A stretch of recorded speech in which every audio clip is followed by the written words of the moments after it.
Yeah. This next one's from Dave out of Ecclesiastes 1, verses 8 and 9, and he just says, it seems to indicate there's nothing new in our world. Is this a biblical assertion that climate change is probably a fraud? Uh, okay, here's my deal with everything scientific. When people make claims, and in the arena of climate change specifically, I don't really have a problem with climate change. I don't have a problem with temperature change and that kind of thing, and the fact that I don't even have a problem with the idea that greenhouse gases might be warming the earth. I don't have a problem with that. If it's science, it's science. And, if it's happening, it's happening. And so I hang with that. The passage that he's talking about is verse 8 of Ecclesiastes 1:8. It says, all things are full of labor. Man cannot express it. The eye is not satisfied with seeing, nor the ear filled with hearing. That which has been is what will be. That which is done is what will be done. And there is nothing new under the sun. And presumably he's talking about the passage where it says there is nothing new under the sun, and so everything would continue the same. Now, I just stated that I don't have a problem with any of these things. It's not a matter of if the science said that it was happening, whether or not I would just go it's not. It's a matter of, does the science say that it's happening? Right. That's the issue with me. And so I've been watching this really carefully. I'm a student of prophecy, and there in fact are biblical prophecies that talk about global warming. Mm-hmm. And if I thought that this was a fulfillment of the prophecies, or at least a precursor to the prophecies that talk about global warming, I would be all over it. I would be touting it big time. My problem with it is that, actually, my problem with it started in the late 90s. And so there's, without getting into the weeds here, Yeah. I always get in the weeds. There was a graph that was put out to the United Nations ICC, the Commission on Climate, and the graph was called Man's Hockey Stick. And basically what it showed was a pretty level gradient of temperature for the Northern Hemisphere up until you get into the 20th century, and then it just took a huge rise at the end of the 20th century. And this graph supposedly was going all the way back to, I believe it was like 800 to 1000 AD, somewhere in there. And my major problem with it was that you didn't see the Maunder minimum and the little ice age, basically. There was a period of time that lasted up until the early 1800s where the weather was radically colder than it is now. And before that time, there was what was called the medieval warming period.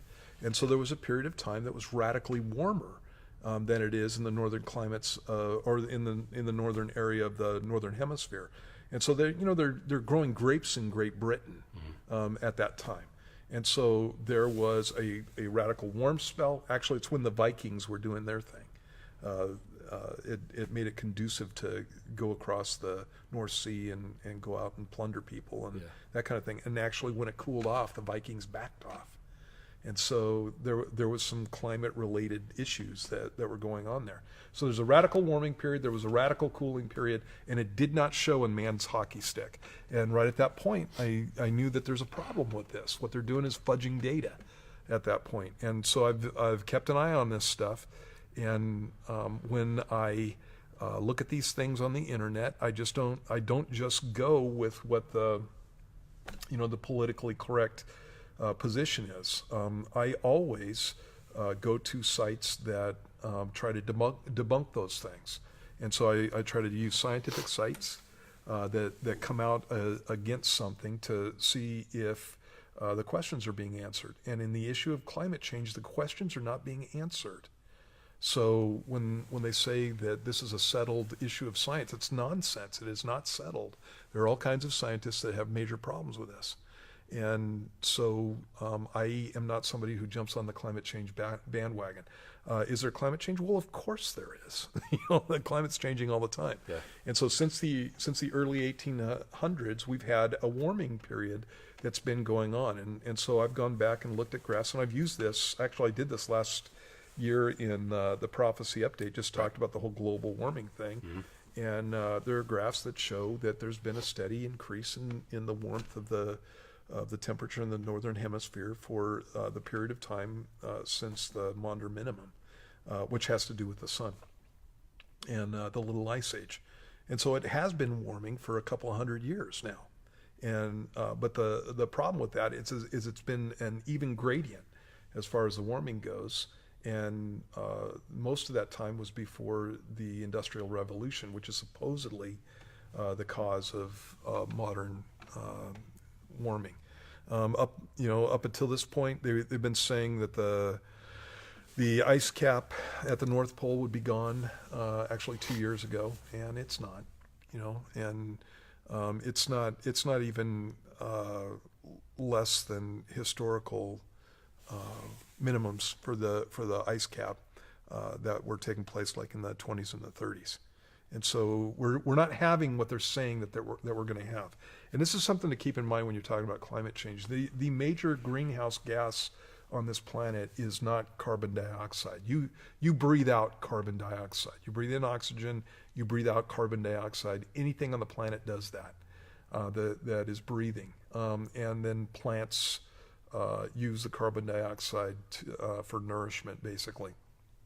And so you have more carbon dioxide, you're going to have more plant growth. There are feedback loops, basically, that take place on the earth that deal with these things. Carbon dioxide has been much higher in the past than what they're even postulating that it's going to get to. And that's a matter of record.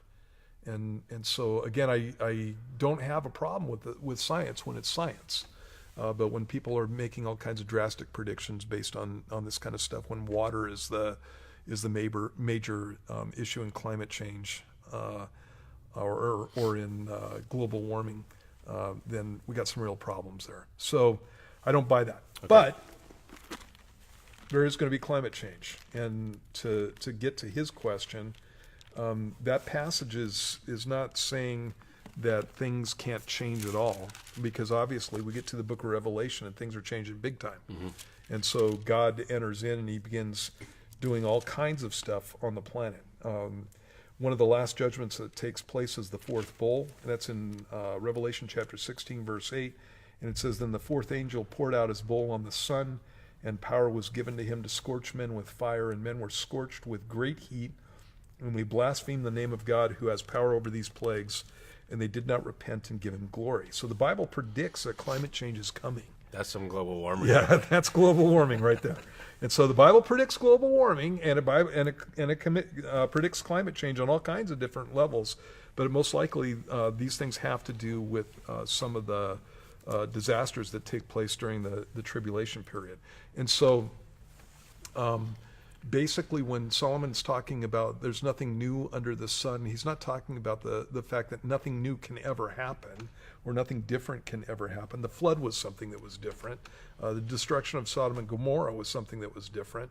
The things that we see in the book of Revelation are different.